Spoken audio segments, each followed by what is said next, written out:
Welcome to my channel, PhDChats.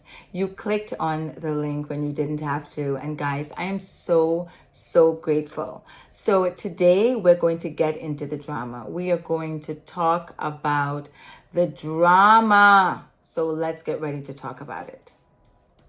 The first reason that there is a little bit of drama, right? There's a little bit of conflict between the generations, between the parent and the adult child, and between this adult child that is now parenting this new generation. Welcome to my YouTube channel, PhDChats. You clicked on the link when you didn't have to, and for that, I am grateful. Subscribers, thank you for keeping the conversation going. And if this is your first time at Chats with Petal, get ready to ponder, heal, and dream. So today our video is going to be about family drama, and from the perspective of the generations, like what is going on. So I would love to hear from you if what I am saying is resonating with you. I am going to talk from my own perspective, and I would love your comments and your feedback. So please comment. Now, if you want to continue to support me by watching my videos and giving your honest feedback, I am interested in feedback about how to grow and be better. And I'm also interested in your own opinions about the topics I discuss. So be sure to subscribe. Turn the notifications on so you don't miss the videos. And please, after you watch the video, hit the like button, comment, and leave me your thoughts. I respond to every single comment and I look forward to receiving them. So guys, what is going on? What is going on? What is going on? So I'm going to start with talking about the generations. A lot of people are not really invested in the baby boomer, Gen X, Gen Y / Millennial, and the Gen Z and the Alpha and Gen Beta. I do think, though, that because of how we are raised and because of how we're socialized, that it is important for us to use those categorizations very loosely, because I think it does speak to how we move through the world, right? And how we are experiencing each other. So here are the generations, right? You can take a look and see where you fall, right? I know that I'm a Gen X. So where are you? I'm a Gen Xer. Where are you on the generational chart? So I'm going to share my observations. It is my perspective as to what I'm seeing happening, and tell me if you agree. I am going to talk firstly to Generation X. That's where I belong. And I want to say that we have been socialized in a way where the end justify the means. So the end was for us to be raised as people who valued education, children who had a lot of manners and who were pleasant and who recognized the divide between adults and children, and who could function successfully and productively in society. So that was the end. But the means as to how that was accomplished may not be viewed as thoroughly appropriate today. So a lot of our skills, our behavior, our decision making, our practices were embedded into us through fear and intimidation, right? We were threatened by our baby boomer parents.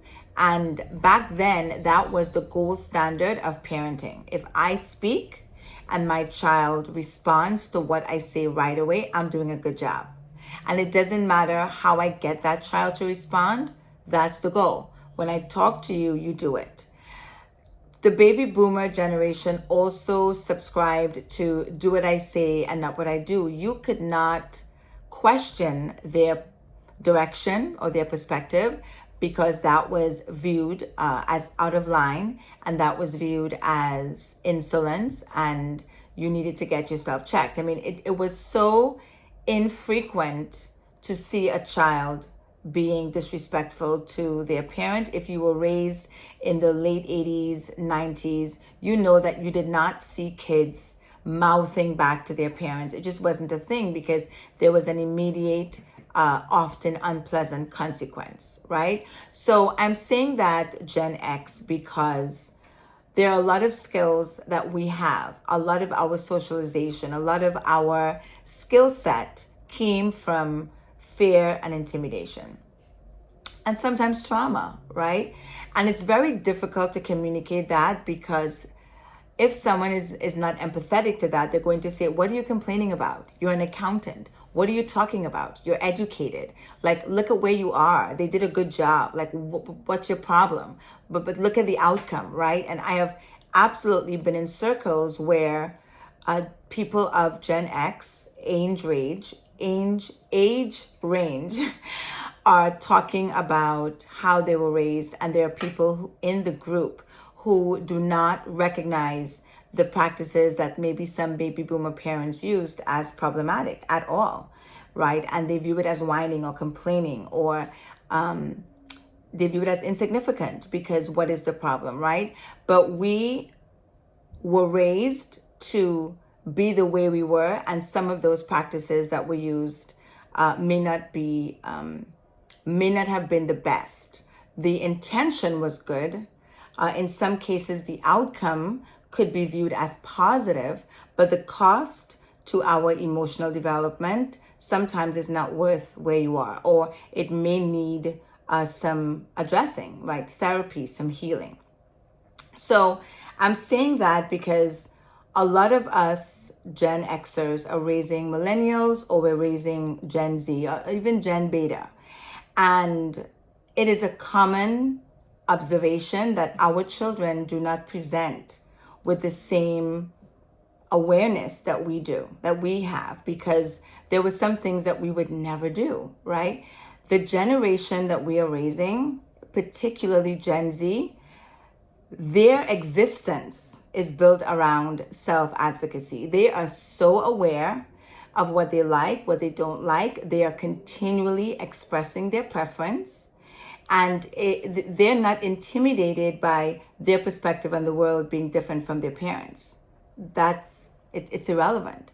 This is what I feel, this is what I think, and this is me letting you know. It's a different ball game. And I am also teaching Gen Z students and some Gen Alpha students I have. So I know that perspective and that sense of assertion and self-awareness is presenting in the classroom. And if it's not managed, it can definitely be problematic, right? So as Gen X, we are raising some very assertive, very outspoken, very self-aware young people who may not recognize that clear line that our parents drew between child and adult, right? We knew the difference immediately, and there was a very specific set of behaviors that we would demonstrate toward adults and towards our peers, and it was distinctly different, and in many cases appropriately so. But this generation just sees everyone as people. Everyone is people. They're not sensitive to adulthood as being an authority. And they're not completely wrong, right? Because everything is a spectrum. It's not black and white, but they are very self-assertive. And so we have to recognize that, because sometimes as a parent, in a Gen X parent, we may attempt to parent our children the way we were parented. There's kind of three presentations, right? So as a Gen X, you may attempt to parent your child exactly the way that you were raised, and that is not going to work. It is not going to work because the culture and the society and the language of this generation is not the very subservient, silent, very agreeable presentation that we were raised with. So this generation is not receptive to that authoritarian, do what I tell you, watch your tone, watch your voice.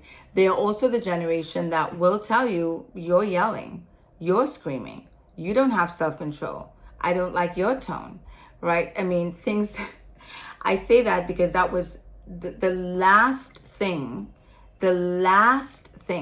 I was thinking about if I was being reprimanded as a child was to mention to the adult that I find their tone inappropriate. Even if I did, it never occurred to me. But this Gen Z generation, they will tell you. And they are not accepting instruction from you that you don't do. You're not going to tell me to do something and you don't do it. You have to do it as well, right? So I think that needs to be recognized, that we need our parenting practices to evolve. So that's the first presentation. The first reason that there is a little bit of drama, right? There's a little bit of conflict between the generations, between the parent and the adult child, and between this adult child that is now parenting this new generation. So if you attempt to apply the practices and say, well, when I was your age, I couldn't do, it is not going to be met with agreement. It is not going to be pleasantly received, because you are silencing their voice. You're silencing their opinion. So you have to evolve in how you present your suggestions, and how you give advice, and how you counsel, and how you instruct. I am not of the belief that every single thing has to be negotiated. Every single instruction I give you is not a conversation. However, I would like your buy-in every single time. I would like you to have some kind of intrinsic attachment to what I'm saying, as opposed to just following through with an instruction, which you might have to do sometime.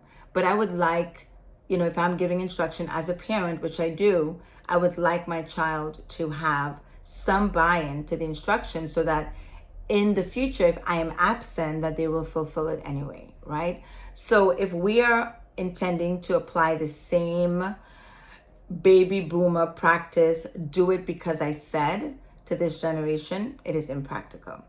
The next thing that I'm observing as a parent and as an educator is that some of the Gen X parents, they are so cautious of repeating the parenting practices that they received, because they now recognize the damage that it did in some instances, that they are moving away from discipline, but to a degree that is not beneficial to the child, right? We have a generation of parents, right? A lot of them are my generation. I'm speaking from my perspective because I am in that group of parents who are right now raising any children as old as 28, right? And as young as 8, right? There's a huge window in who we are parenting as people in that Generation X, right? And I am observing that adults that I know, right, from the Caribbean, from South America, of African heritage, who was never able to behave in a certain way, to act in a certain way that might be considered low on the spectrum of self-control, they permit their kids to do those very same things. And they do not discipline them, and they do not hold them accountable, because they are still fearful that somehow their parenting might match what they received, and they have framed the parenting they received as negative. So we're either mirroring the way our baby boomer parents raised us, or we are going so far away from it that it is now causing damage to the child.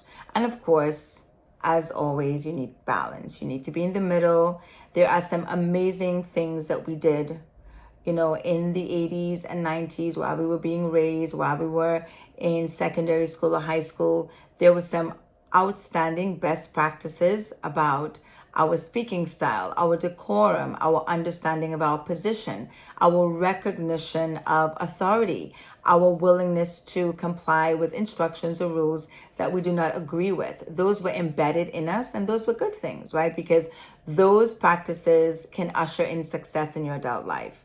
So there were a lot of things that we received as Gen Xers from our baby boomer parents that are great and should be praised and should never be diminished or undermined. But there are a lot of things that were not great. And so now I'm going to take the conversation from the Gen X, right, which is really speaking to my peers. And, just to sum it up, we are raising a different generation. We're not raising ourselves. We're not raising children to be us. They are different. I'm learning every day. I do not purport to be an expert. I'm learning, I'm growing, I'm evolving, I'm unlearning every single day so that I can be the best version of myself, that I can extract all the amazing things from my past experiences, that I can remain in the present, that I can be a whole, healthy person so that I can parent well, I can work well, I can be a great partner, and everything that I'm doing, I can do to the best of my ability as I continue to grow. So I'm not an expert, right? I'm learning with you. That's why I want you to comment. I'm hoping that I can get at least 25 comments on this video. So please, if you check in the comments and there are not yet 25 comments, please add to it so that I can get those comments in. So now I will address the baby boomers. And I will say that you didn't do everything well. And that's okay. Nobody does. You made some mistakes. And that's okay, right? Some of those mistakes were as a result of what society condoned and what society encouraged and what society celebrated. So in many cases, the discipline and the instruction that we got from our baby boomer parents were based on what they thought was appropriate. But it wasn't always, and that's okay. And I think that as much of that understanding that baby boomers can lean into and can embrace and accept, I didn't do everything correct as a parent. And the things that I did well, they are bearing fruit, and it's good fruit. And the things that I did not do well, they will also bear fruit, and that fruit is bitter. And I have to embrace that. I have to accept both. I cannot diminish the decisions. As a baby boomer, you cannot diminish the decisions that you made that are negatively affecting your child today. You cannot assume that time has erased those practices or time has erased the effect of those practices. To take a brief break on it, right? This might sound a little bit strange, but it might be true for some of us. A lot of my, I don't want to say healing, but a lot of my understanding or my embracing or acceptance of the way authority was experienced in my life as a child, a lot of my acceptance around that came from social media. Because we are, in the words of the great Maya Angelou, we are more alike, my friend, than we are unalike. We are more alike than we are unalike. And looking at videos and parodies of the parent-child relationship from content creators who are from Africa, from content creators who are Middle Eastern, from content creators who are Eastern European, from content creators who are African, and hearing them speak about the way their parents instructed them and guided them and disciplined them, it is a copy and paste from my own upbringing in many instances. It's a copy and paste from my own society, from the way that I thought was unique to my parent. Then I thought maybe it was unique to Trinidad because I would talk to my friends and they're like, oh yeah, my dad says, my mom says the same thing. Then I said it must be a Caribbean thing. It's a world thing. And that's why I'm speaking broadly to the generations, because I believe that at that time, the expectation was that your child did exactly what you said every single time. And that was a goal, and it didn't matter how you achieved that. You just had to make it happen. And so they took the shortcut, which was fear and intimidation and threats. Those words seem strong right now. and maybe it wasn't framed that way. It wasn't seen that way. It was seen as discipline. It was seen as being strict. It was seen as protection, which it was. It was seen as boundary making, which in many cases it was. But the execution was not always healthy. And again, there are people who are Gen X who will talk about their parenting and particularly the discipline they received, and they will embrace it. They will say it's a good thing. My father used to do X, Y, and Z, and he would come home and he would take the belt and he would do this with my brother and I, and that's why we are the way we are today. And it's a good thing my dad did this and did that. If you are comfortable with being pushed down the stairs, if you are comfortable with, getting your head dunked in a bathtub, I don't know, but I'm using those extremities. If you have leaned into those things and you embrace those things as positively contributing to who you are, I'm not going to argue with you, right? But what you will not do is diminish if I say that an experience I had still haunts me today. What gives you the permission to diminish that and to pretend that my feelings are not valid and that it's whining? It's not whining. When you look at the comments from the content creators, people literally say, I'm laughing, but I'm triggered. I'm laughing. You're laughing, but inside it's bringing back some of the anxiety and your nervous system being in constant overdrive because of, having that authoritarian presence around you. It was extremely stressful. So for the baby boomers, you were not perfect, and your heart was in it, and I'm certain that your intention was great and that you only wanted what was best for us Gen Xers. And many baby boomers lived to see the fruits of their labor, right? You can observe it, you can see it, you can experience it. And you just have to be fair in your acceptance that that fruit is going to be of two makings, of two varieties. And that's fairness, and that's being balanced. Now I've spoken to Gen X, and I'm asking you to respond.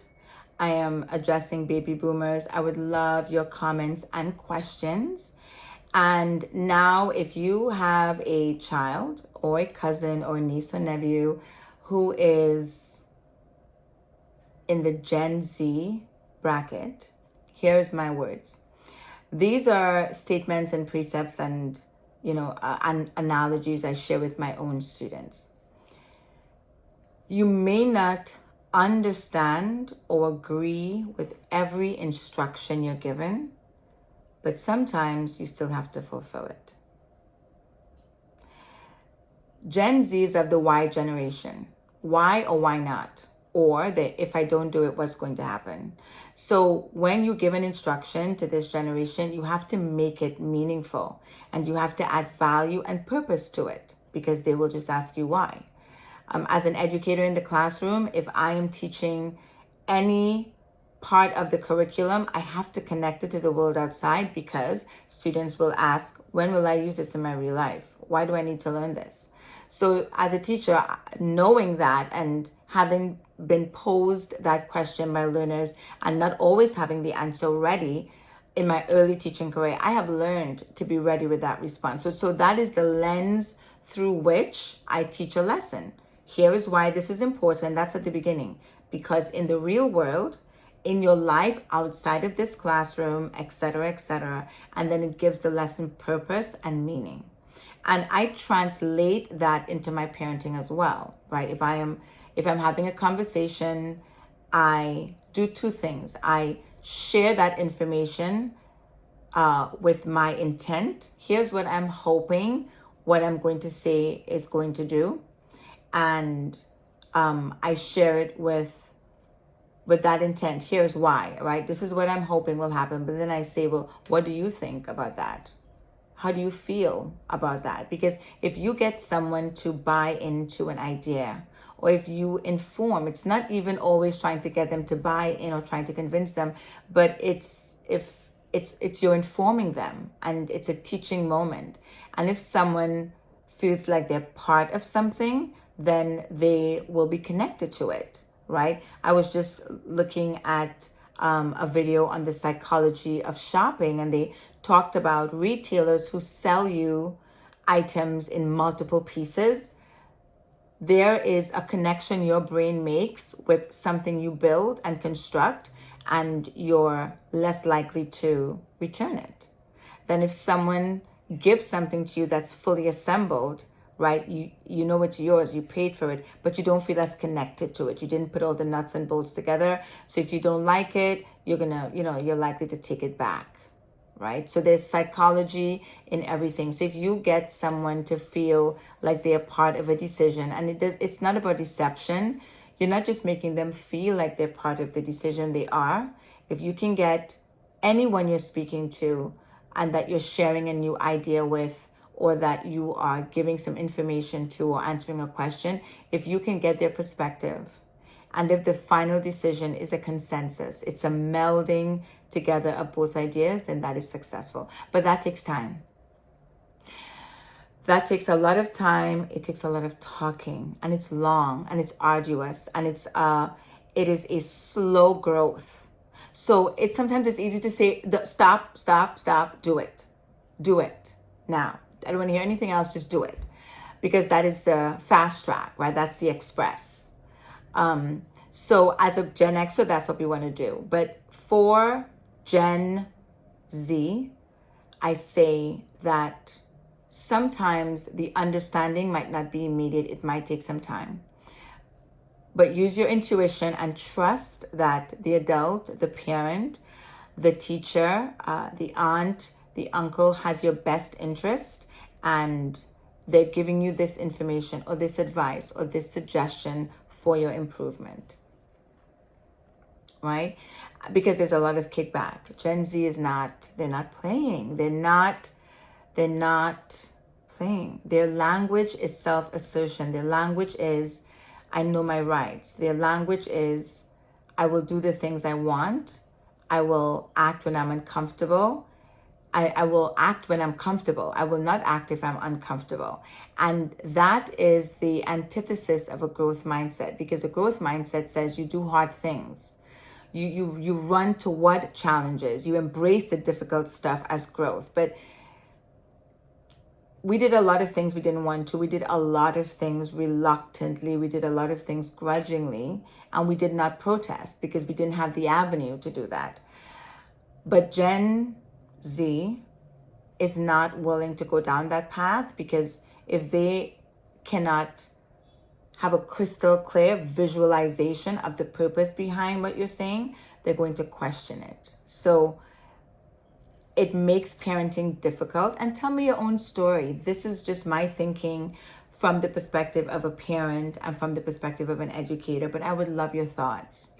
One of my real goals for PhDChats is to have meaningful conversations and to have eye-opening conversations, and just a little snippet, a little tidbit, I should say. I have some amazing guests who I would love you to meet. I would love to introduce some of the wonderful people, the experts that are in my life, who I want them to come to the channel and to answer some tough questions and have conversations and to spark thinking around parenting, living a healthy lifestyle that's not just physically healthy, but mentally healthy, emotionally healthy, spiritually healthy, marriage, parenting, all of education, all of the tough topics and the struggles we're having. I would love them to come on and talk with you. So those conversations are coming, but I implore you to go into the comments, ask a question, give feedback.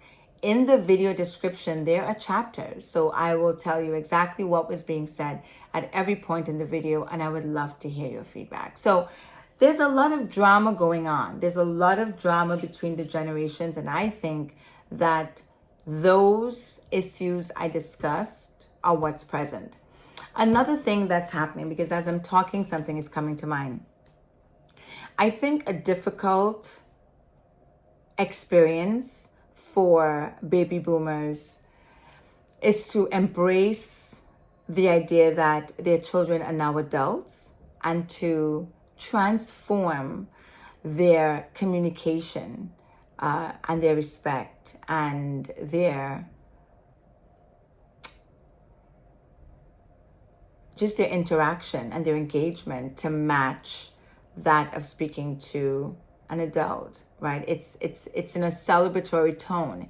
It doesn't mean that your adult child has to abandon their respect or abandon their honor for you, but you have to recognize their adulthood, and you have to also take some time to reflect on what you were doing at that age and how you permitted people to speak to you, and how you permitted people to advise you, and what access you gave people into your life at that age. And reflect on that and consider your interaction with your adult child. You know, it's very important for that to be a constant thought, so that in conversations, in interactions, you know, we will experience each other as people who are having cross-generational conflict, right? That we can experience each other positively, and that we can be respectful in how we differ, right? Our perspectives are different. The world is a different place. The world is a different place today than it was 5 years ago, right? So we're being socialized differently, and so we have completely varied perspectives, and that's okay. That's actually the best part of our interactions with each other, that we can, you know, enlighten, and we can inform, and we can affect and positively affect how you know, we see the world, right? Do something for each other in our interaction. So I think for baby boomers, that is a struggle. And I think that contributes to the conflict between them and Gen X. So what are your thoughts? What do you think, based on what I said, do you think I gave a fair synopsis of the generations? I just felt I wanted to address that. What concerns do you have about raising children who, as we say, are a different generation, raising children of a new generation? How are you handling the parent-child conflict? How do you feel about the limitations teachers have to motivate and apply consequences to the decisions children make in schools? How do you feel in terms of celebrating the practices of baby boomer parents, but do you think it's appropriate or necessary to hold them accountable for some things that we now know were not the best parenting approaches, right? Do you think it's necessary, or do you think that it does not require a conversation, right? Not all trauma needs to be revisited, right? It's not always beneficial to revisit every single thing.